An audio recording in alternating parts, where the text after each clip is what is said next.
Okay, so have you ever like struggled to give feedback at work? Like you don't want to be a jerk, but you also want people to improve. It's this weird balance, right? Like, well, that's exactly what this book, Radical Candor, is all about. Uh, Being direct, challenging people, but also like genuinely caring at the same time. And get this, there's like an actual framework for it. The author, Kim Scott, she kind of breaks it down into these four quadrants of feedback based on how much you care personally and how much you challenge, like directly. So there's radical candor, that's like the sweet spot. High care, high challenge. Then you've got obnoxious aggression, all challenge, zero care. That's like your classic, jerk boss who just yells at everyone. Then there's ruinous empathy, all care, no challenge. That's when you're so worried about hurting someone's feelings that you just avoid giving feedback altogether, which honestly can be just as bad, right? Like you're not helping them grow at all. And finally, there's this sneaky one, manipulative insincerity. That's where you're not really being genuine, like giving fake praise or apologizing just to, smooth things over. We've all been there, right? But the thing is, that just erodes trust. And trust is like the foundation of any, healthy relationship, especially at work. So how do we actually get better at this whole radical candor thing? Well, Scott gives some pretty practical tips, and one that really stuck with me was giving immediate feedback. She compares it to brushing your teeth. Like you wouldn't wait until your teeth are all gross and decayed before you brush them, right? It's just easier to do it every day. And the same goes for feedback. It's so much more effective to address things as they come up, like just those little 2-3 minute windows between meetings. It doesn't have to be this big formal thing, just a quick, hey, I noticed this. What do you think? Just a little nudge. Another tip that resonated was this idea of focusing on the situation, the behavior, and the impact, rather than making it personal. So instead of saying you're always late, which feels kind of like an attack, you might say, hey, I noticed you were late to the meeting this morning. And that meant we had to spend like the first 10 minutes catching you up, which pushed back our whole agenda. Yeah. See the difference? It's not blaming or shaming. It's just objectively describing the situation and the impact. And you know what? I tried this with my team the other day, and it was like amazing. There was this one guy, let's just call him Steve, who was always interrupting people in meetings. It was driving everyone crazy. But nobody wanted to say anything because Steve's a nice guy. But then I remembered this whole situation, behavior, impact thing. And I thought, okay, I'm going to give it a shot. So the next time Steve interrupted, I just calmly said, hey, Steve, I noticed you just interrupted Sarah. And that made it hard for her to finish her thought. And it kind of, derailed the conversation. And guess what? Steve actually apologized. He was like, oh, wow, I didn't even realize I was doing that. I'm so sorry. And from that point on, he was like way more conscious of it. Yeah. It was amazing. Just that one piece of feedback delivered the right way, totally changed his behavior. So sometimes we just, overthink this whole feedback thing, make it way more complicated than it needs to be. But really, it's about being honest, being clear, and being kind. And when we can do that, we can create this like awesome culture of feedback where everyone feels safe to, speak up, learn, and grow, right? Something else that kind of blew my mind in this book was how much it talked about understanding what motivates each person on your team. Like we tend to lump everyone together, assume they all want the same things, but come on, everyone's different, right? We all have our own like values, goals, ambitions. And as a leader, it's so important to like really get to know your people, see what makes them tick, what gets them jazzed about work. And sometimes, get this, those dreams might not even align with your company. Like they might want something totally different, and that's okay. She actually like encourages managers to help their team find those opportunities, even if it means they eventually leave. I had this one guy, let's call him Mark, super talented designer, but always kind of restless, always talking about starting his own business. At first I was like, oh no, I'm gonna lose my best designer. Yeah. But then it hit me, like, why am I holding him back? If he's passionate about it, I should support that. Yeah. Right. So we started having these like career conversations, talked about his goals, his fears, what he needed to do to make it happen. And it was amazing. Just giving him that space to talk, to process it all, really helped him figure out what he wanted. Yeah, he did end up leaving a few months later, but we're still friends. In fact, I'm one of his clients now. So it's like by letting him go, by supporting his dream, I actually gained a friend and a client. right? And that's the beauty of radical candor, I think. It's not just about, uh, you know, giving feedback in the moment. It's about those long-term relationships, caring about their growth, even if it means like they move on. And you know what? It's not all about dreams and big ambitions. It's also about understanding what motivates people day to day, what gets them excited to come to work, what challenges them, what makes them feel, valued. And one thing Scott really emphasizes is giving specific, sincere praise, not just like a generic good job, but actually noticing the little things, acknowledging the effort, the thought, and expressing appreciation in a way that feels, real. I actually learned this the hard way a few years back. I was managing this team of engineers, and I was so focused on deadlines, on shipping product, that I kind of forgot about the human side of things. I was just barking orders, not really taking the time to acknowledge their hard work. And I could feel it affecting morale. People were getting burnt out, feeling unappreciated.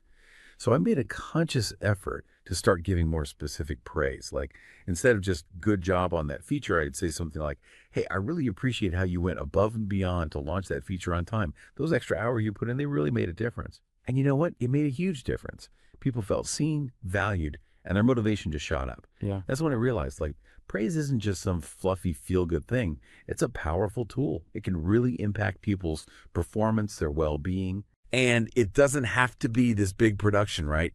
You don't need to write them a sonnet. Just a quick email, a Slack, even just, stopping by their desk and say, hey, great job on that presentation. Yeah. It's the little things. But it's not all sunshine and rainbows, right? There's also the constructive criticism part, helping people improve. And she's got this great framework for it. It's called the Situation Behavior Impact Model. It's basically a way to structure your feedback so it's clear, objective, and actionable. So instead of saying you're always late, which is accusatory and personal, you might say, hey, I noticed you were late to the team meeting this morning. That meant we had to spend the first 10 minutes catching you up, which, pushed back our whole agenda. Huh? See? No blame, no shame, just the facts. And it's about being humble, too, acknowledging that, hey, maybe you don't have all the info. I remember this one time I was working at this startup and I was so pumped about this new product idea. I sent this super long email to the CEO laying out my vision, all excited and everything. And then crickets, no response. So I was like, okay, maybe he's just busy. But then a few days later, I bump into him in the kitchen and I'm like, hey, did you get a chance to read my email? And he's like, oh yeah, it was interesting. And I'm like, interesting? What does that mean? And he goes, well, it's just that, we're already working on something very similar. I was like, oh, ooh. Talk about embarrassing. I thought I was being so innovative, but I was totally out of the loop. It was a good reminder that even when we think we're right, we might be wrong, and we got to be willing to admit it. Speaking of mistakes, she has this really insightful section on handling, terminations. Never easy, right? Letting someone go is one of the toughest things a manager has to do. But she emphasizes not delaying the inevitable. If someone's consistently underperforming, despite your best efforts to help them, it's actually kinder to let them go sooner rather than later. Gives them the chance to move on, find a better fit, prevents the rest of the team from being dragged down. But she's also clear that the decision shouldn't be made alone. You got to consult with your boss, HR, anyone who can offer an objective view. It's about fairness, due process, making sure you've really exhausted all other options. One thing I really appreciated about the book was how Scott acknowledges that radical candor isn't just about being a better boss.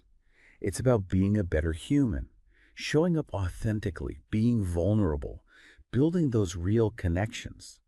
She talks about creating a culture of openness, inclusivity, where people feel safe to be themselves, to share their ideas, to challenge the status quo. She shares this story about Dick Koslow, Twitter's former CEO, who made a point of eliminating you guys from his vocabulary. He realized that even small things like that can unintentionally exclude people. It's a good reminder to be mindful of the impact of our words and to create an environment where everyone feels, welcome and respected. I remember I was working on this project with a really diverse team. We had folks from all different backgrounds, cultures, just walks of life. And I was so excited about it because, that diversity makes the work so much richer. But then I started noticing some people were hesitant to speak up in meetings, kind of holding back, And I couldn't figure out why. I thought I was being super inclusive. Then it hit me. I was using all this jargon, these acronyms that were specific to my field. And I was just assuming everyone understood. But of course they didn't. So I started making an effort to define my terms, use more plain language, be more aware of how my communication was landing. And it made a huge difference. People felt more comfortable sharing. And our meetings became so much more collaborative, productive. That's when I realized, inclusivity isn't just about having a diverse team. It's about creating that environment where everyone feels safe to contribute. She also talks about the importance of physical space, how even something as simple as a hug can be a powerful way to show you care. She tells this story about Stacy Brown-Philpott, TaskRabbit CEO, who learned the art of hugging from this, like legendary Silicon Valley coach Bill Campbell. He was known for giving these really genuine hugs that just made people feel seen. But she also acknowledges that physical touch can be, tricky. Got to be mindful of boundaries, respect people's preferences. I used to work at this company that had this super huggy culture. People were always hugging, hello hugs, goodbye hugs, congratulations hugs, everything. And at first I was cool with it. I'm a pretty huggy person myself. But then I started noticing some people were really uncomfortable. They'd stiffen up, pull away. And it made me realize oh, right, not everyone's into that. Got to respect that. So I started paying more attention to people's body language. And if I sensed someone wasn't into hugging, I just offer a handshake or a fist bump. And it's funny because once I started doing that, people actually started hugging me more. They could tell I was being respectful, and it made them more comfortable. So yeah, sometimes the best way to get a hug is to not force it, right? And, when it comes to building those relationships, she really stresses this idea of being open, not agreeing with everyone or pretending you don't have strong opinions, but being willing to actually listen to different perspectives, right? Engage in healthy debate, value everyone's contributions, no matter their background. I used to work with this guy, I'll call him Bob, who was seriously opinionated about everything. Best way to code, best pizza, you name it. At first it was kind of intimidating, I was always afraid to disagree with him because I knew he'd fight for his beliefs. But then I realized that passion, it was actually his strength. He cared deeply about the work, always pushing us to think differently, come up with better solutions.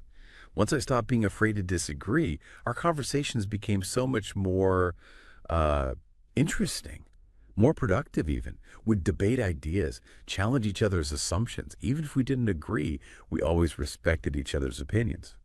And one thing I found super helpful was her advice on staying centered, especially when things get tough. She encourages us to figure out what works for us, meditation, exercise, spending time with loved ones, or just taking a few minutes to breathe, recharge. It's not about being perfect. It's about finding what helps you show up as your best self, both at work and in life. I remember this one time I was working on this super high pressure project. I was stressed out, working late, not sleeping well, just on edge all the time.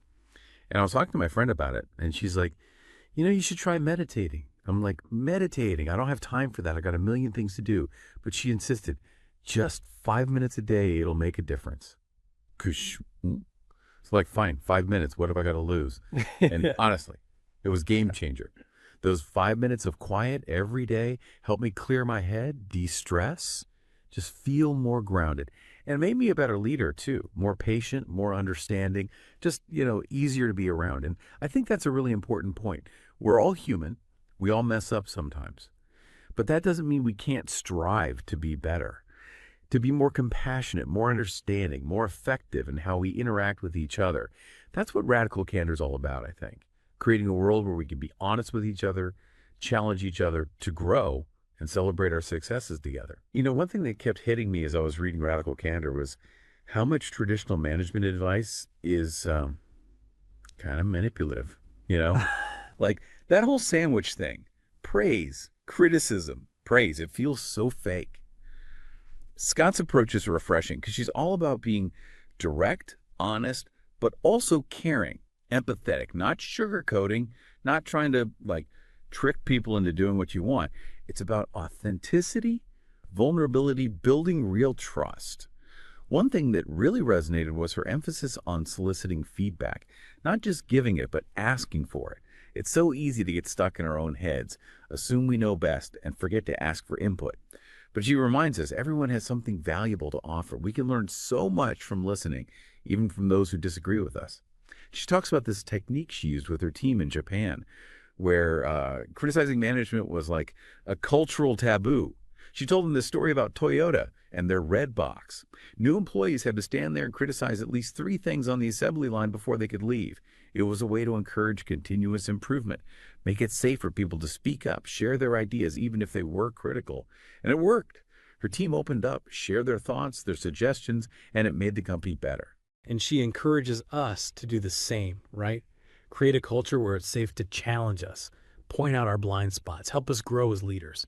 She even suggests using tools like the Candor gauge to track our progress, make sure we're actually getting that feedback. It's about holding ourselves accountable, recognizing we don't have all the answers, and being open to learning. And it's not just about our teams, right? It's about being willing to give feedback upward to our bosses. I know that can be super intimidating. Nobody wants to be the one to tell the boss they're wrong.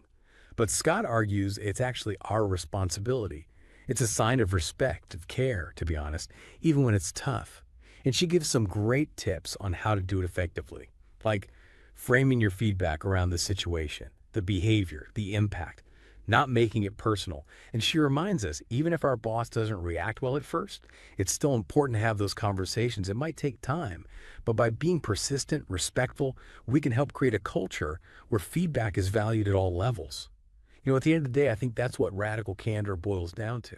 Creating a world where we communicate honestly and openly, where we can challenge each other, help each other grow, and achieve amazing things together. So as we wrap up this deep dive, I want you to think about your own communication style. At work, in your personal life, are you being radically candid? Are you caring personally and challenging directly? Or are you falling into those traps like obnoxious aggression, ruinous empathy, or manipulative insincerity? And how can you start incorporating these principles starting today? Remember, it's not about being perfect. It's about trying to be better, creating a more honest, caring, and ultimately more fulfilling world. Thanks for joining me on this deep dive into radical candor. I hope you found it as valuable as I did. And I'll leave you with this. Go out there and be radically candid. The world needs more of it.